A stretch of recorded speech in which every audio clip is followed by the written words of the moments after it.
नमस्कार everyone, my name is Kapil Thakur. I'm a storyteller and a learning facilitator.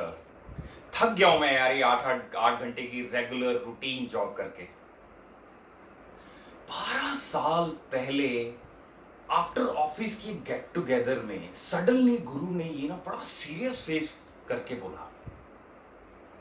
मैं और मेरे 3 दोस्त उसकी तरफ बड़े अजीब नजरों से देखने लगे, क्योंकि हम पांचों में गुरु एक ऐसा बंदा था जो हैप्पी रहता था हमेशा। कोई उसको कभी चैलेंजेस नहीं रहते थे जिंदगी में। नो कंप्लेन गाय। तू क्या चाहता है यार? गुड्डू ने पूछा। कहीं घूमने चले? गुरु की अचानक से आवाज चेंज हो गई और बहुत एक्साइटमेंट में भूल पड़ा। मैं, सैम और अन्ना एक दूसरे की तरफ देखने लगे और अंदर ही अंदर हमारा भी कुछ ऐसा मन हो रहा था कि यार चलते हैं, बहुत हो गया, रूटीन हो गया है, कुछ रिफ्रेश होके आते हैं। आई हैव अ प्लान, गुरु कहता है। अन्ना कहता है क्या बात कर रहा है, ऑलरेडी प्लान बना गया है। गुरु ने बोला देखो मैं बताता हूं तुम्हें, एक ऐसी जगह है जो मुझे लगता है हम में से किसी ने नहीं देखी। इस जगह का नाम है हेमकुंड साहिब। हेमकुंड साहिब, हेमकुंड साहिब जो है ये उत्तराखंड में हिमालय की चोटी पे बना हुआ एक गुरुद्वारा है दोस्तों। इस गुरुद्वारे के सामने कुंड है और ये है वो है, ये सब बातें करके गुरु ने हम सबको कन्विंस कर लिया। चलते हैं यार, बहुत हो गया ये। ठीक है, एक काम करते हैं, कल सारे अपने अपने बैकपैक्स लेके आ जाना। अपना यूनिफॉर्म जरा देख लेना कि क्या पहनना है, क्या मतलब you should be ready for trekking. अन्ना बोलता है एक काम करते हैं, लंच के बाद निकलेंगे कल। दोस्तों we were all set. ISBT पहुंचे। अगले दिन आईएसबीटी से हमने बस की, ऋषिकेश पहुंच गए, ऋषिकेश से एक और बस की और हम जोशीमठ पहुंच गए। शाम हो गई थी जोशीमठ में, तो हमने सोचा यार वहीं रेस्ट कर लेते हैं। जोशीमठ में शाम को हमने खाना खाया। खाना खाने के बाद जनरली ताश रम्मी शुरू हो गई। अब रम्मी खेलते खेलते, हंसी मजाक में खेलते खेलते हम सब जो है अपनी अपनी कहानियां बताने लगे। इतनी लंबी जर्नी हम पांचों ने कभी एक साथ नहीं की थी। अपनी अपनी जब हम कहानियां बताने लगे, कुछ हम में से कुछ लोगों की आंखों में आंसू भी आए। बहुत कुछ जानने को मिला एक दूसरे के बारे में। We were more close to each other now, क्योंकि हमें एक दूसरे की ऑलमोस्ट सारी बातें पता लग गई थी। गाने गाए गए दोस्तों उस रात को, शायरी हुई, पुरानी अजीब सी सुंदर सुंदर दोस्तों ने कहानियां सुनाई।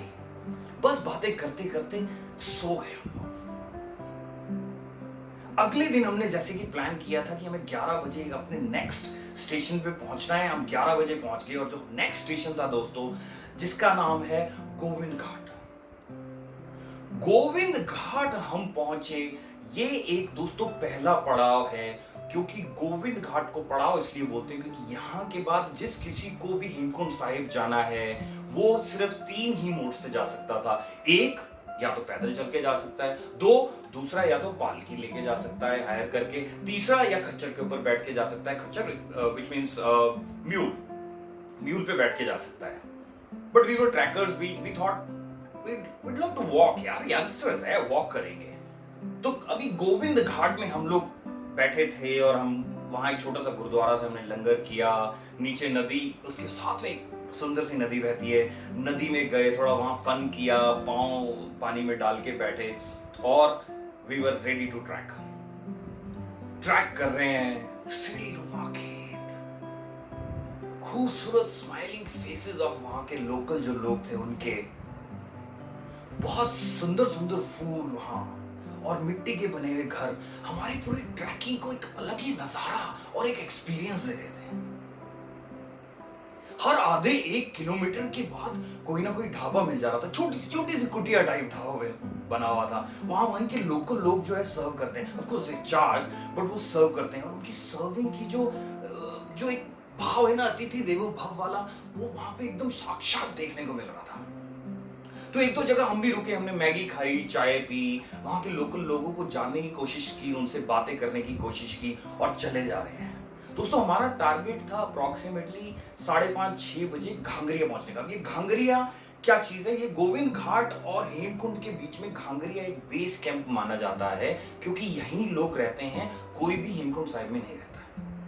अब ये बेस कैंप अगर मैं आपको बताऊं, गोविंद घाट से और घांगरिया के बीच में 14 किलोमीटर का ट्रैक है।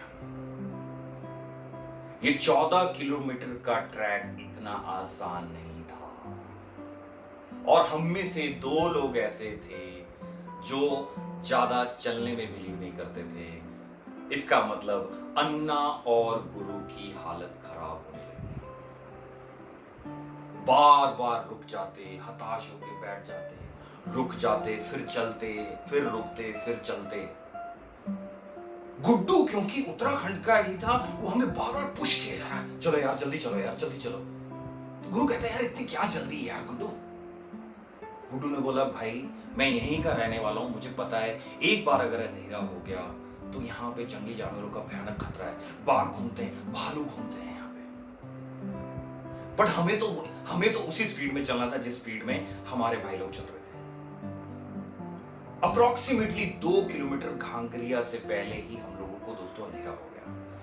जैसे ही अंधेरा हुआ, जीरो विजिबिलिटी के साथ एक छोटे से नैरो ट्रैक पे हम लोग चले जा रहे हैं। एक एरिक्सन का मेरे पास उस टाइम मोबाइल होता था, हम लोग ऐसे लाइट एक दूसरे को दिखा रहे हैं, कंधे ऐसे पकड़ के एक दूसरे को सहारा देके, स्पेशली अन्ना और गुरु को हम सहारा देते हुए, मैं, गुड्डू और सैम आगे बढ़ रहे हैं, और किसी तरह से हम घांगरिया पहुंच गए अप्रोक्सीमेटली 8-8:30 बजे के आसपास।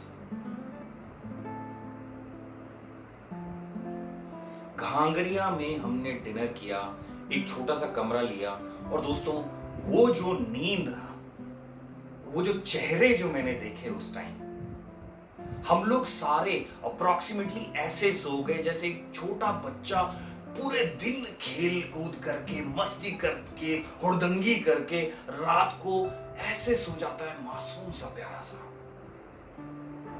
पता ही नहीं लगा कब सो गए। अगले दिन सुबह उठे, मैंने, गुड्डू और सैम ने आपस में बात की कि यार एक बार एक काम करते हैं, क्योंकि नेक्स्ट जो ट्रैकिंग है वो थोड़ी सी टफ और है, तो गुरु और अन्ना से पूछ लेते हैं कि भाई खच्चर तो नहीं करनी है। हमने पूछा, गुरु और अन्ना ने बोला नहीं यार वॉक करेंगे। अब जब 14 किलोमीटर कर दिया तो 6 ही रह गया। चल दिए, अब चल रहे हैं। ये अब ट्रैक और नैरो है दोस्तों, अगला 6 किलोमीटर वाला। यहीं खच्चर चल रही है, यहीं हम चल रहे हैं, पतले से ट्रैक में चले जा रहे हैं। और दोस्तों to our surprise the height was like this, it was steep, छोटी छोटी पगडंडियों के साथ साथ हम चले जा रहे हैं। वो 6 किलोमीटर गुरु के दिमाग में था तो ऐसा कि यार आसान होगा, जब 14 कर लिया तो 6 कुछ नहीं है, बट हालत खराब हो गई गुरु की। इवन हमारी भी बहुत हालत खराब हो गई, चला नहीं जा रहा है। It was very tough track. मगर हम यंगस्टर्स थे, वो गढ़वाली था, मैं हिमाचली था, लखनऊ का सैम यंग बंदा था, तो we were like physically fit kind of guys. Habit थी हमें चलने फिरने की, तो हमारे लिए उतना चैलेंज नहीं था। बट अन्ना कैरलाइट और गुरु सरदार तो था, बट फिटनेस में ज्यादा बिलीव नहीं करता था, वो मस्ती में ज्यादा बिलीव करता था। उसकी हालत खराब हो गई, रुक रहा है, चल रहा है, बीच में ऐसी हालत हो गई 5-6 बार उसकी, जब हमें लगा कि वो और अन्ना, हमें नहीं लगता कि आगे जा भी पाएंगे।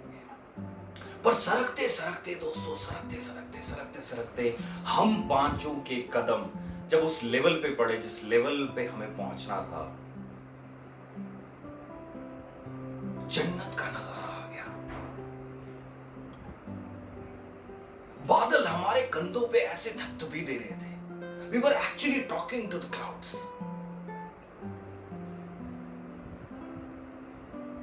थोड़ा आगे बढ़ने लगे, सामने कुंड, इस तरफ गुरुद्वारा।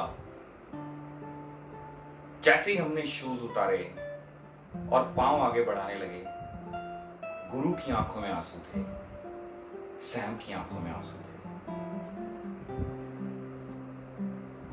वो आंसू इतनी खुशी और एक्सपीरियंस के आंसू थे कि हम एक दूसरे को कोई सांत्वना नहीं देना चाहते थे। We were not in fact ready to talk to each other. Because हम उस पल में उन पलों को जीना चाहते थे। थोड़ा थोड़ा आगे बढ़ते गए, इधर उधर देखा, स्टेप्स बनी हुई है, लोग कोई कुंड में डुबकी लगा रहे हैं, वो कुंड के आसपास छोटी छोटी पहाड़ियां, बर्फ से ढकी हुई पहाड़ियां हैं, बहुत ही खूबसूरत नजारा था।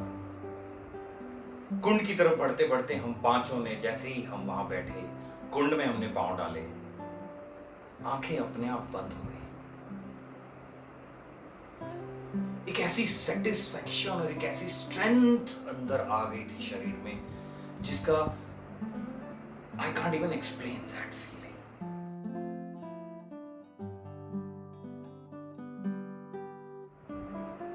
थोड़ी देर बाद हम गए, हमने गुरुद्वारे में मत्था टेका। इनफैक्ट वहां पे एक भगवान लक्ष्मण जी का भी मंदिर है, वहां पे भी हमने मत्था टेका।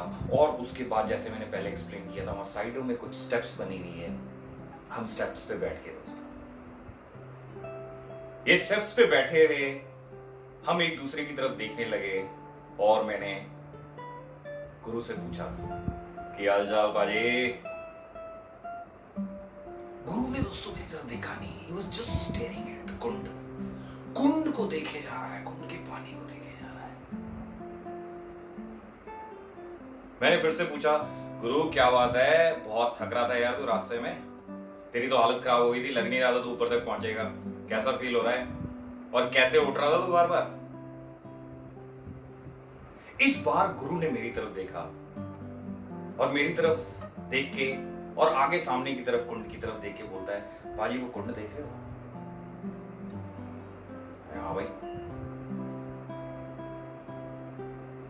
यहां आने से पहले गूगल में मैंने इस कुंड का नजारा देखा था। इस कुंड में पांव रख के जो फीलिंग लेने का जो मैंने सपना दिल्ली में देखा था, जब भी मैं रास्ते में बार बार गिर जा रहा था ना, हताश हो जा रहा था, बार बार मेरे सामने ये कुंड आ रहा था और मुझे बार बार अपनी तरफ बुला रहा था और बोल रहा था, उठ, तेरे अंदर बहुत शक्ति है, I want to see you, I want to touch your feet. My first question is, have you ever had a dream or dreams with your eyes open and you wanted to actually get that achieved? क्या आपने कभी खुली आंखों से सपना या बहुत सारे सपने देखे हैं जिनको आप पूरा करना चाहते थे? और इसका आंसर 100% मुझे लगता है कि आप लोग बोलेंगे यस, बिल्कुल देखे हैं, हम सब देखते हैं।